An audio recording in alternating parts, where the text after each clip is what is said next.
etc. Et si je reviens sur mon y égale à x, ben, le problème c'est que on ne peut pas avoir le beurre et l'argent du beurre. C'est-à-dire que vouloir placer sur un produit tout fait, magique, etc., en disant voilà, j'achète par exemple une SCPI, mais j'ai rien contre les SCPI, mais c'est l'exemple là qui me passe par la tête, je vais avoir un rendement qui est trop faible. Pourquoi? Parce que je vais déjà passer par l'imposition, en plus sur les revenus fonciers, etc., bon, parenthèse fiscale, mais même sans s'intéresser à la fiscalité, je ne vais pas aller chercher des rendements, parce que j'ai un intermédiaire. L'intermédiaire, ben, il fait quoi lui? Il va se payer, hein, il va prendre son cut, l'intermédiaire. Donc j'ai un intermédiaire, donc mon rendement, mon X, ça sera plus 10%.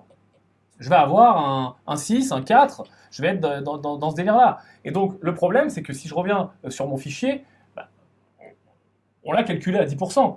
Si on baisse, hein, si on vient diviser par 2, bah, vous voyez qu'il y a une grosse différence. Hein. Si on n'est plus qu'à 5%, on parle de 2 millions de moins, par exemple, pour Bradley. Si on n'est plus qu'à 5%, on parle de 500 000 de moins pour Kevin. Donc, encore une fois, ce qui va vous aider, c'est d'avoir une bonne balance